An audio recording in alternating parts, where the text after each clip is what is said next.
بسم اللہ الرحمن الرحیم ایاک نعبد و ایاک نستعین۔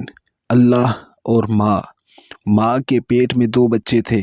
ایک نے دوسرے سے پوچھا، کیا آپ پیدائش کے بعد کی زندگی پر یقین رکھتے ہیں؟ دوسرے نے جواب دیا، آخر وہاں زندگی کیوں ہوگی؟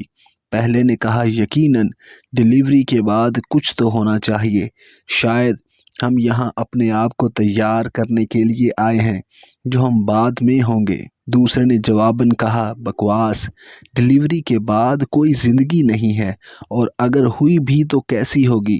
پہلے نے کہا، میں نہیں جانتا، لیکن یہاں سے زیادہ روشنی ہوگی، شاید ہم ٹانگوں سے چلیں گے اور منہ سے کھائیں گے، ہو سکتا ہے کہ ہمارے پاس دوسرے حواس بھی ہوں جو ہم اب نہیں سمجھ سکتے۔ دوسرے نے جواب دیا، یہ بیہودہ ہے، پیدل چلنا محال ہے اور ہمارے منہ سے کھانا مضحکہ خیز ہے۔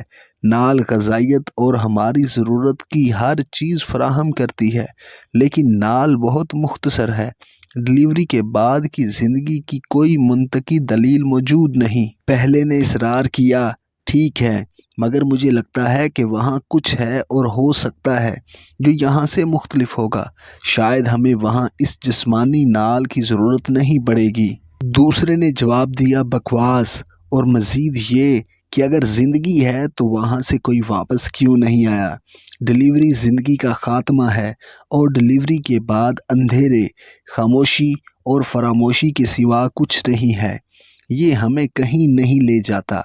پہلے نے کہا، میں نہیں جانتا، لیکن یقیناً ہم ماں سے ملیں گے اور وہ ہمارا خیال رکھے گی۔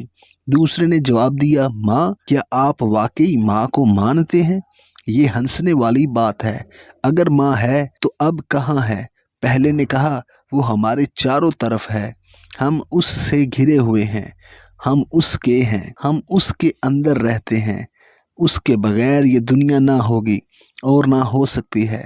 دوسرے نے کہا، مگر میں اسے نہیں دیکھ سکتا، لہٰذا یہ منطقی ہے کہ وہ موجود نہیں ہے۔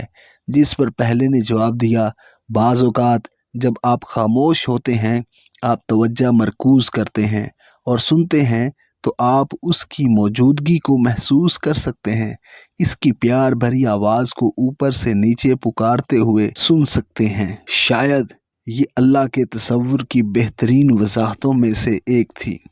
سبسکرائب ماسٹر زین اکیڈمی 2.0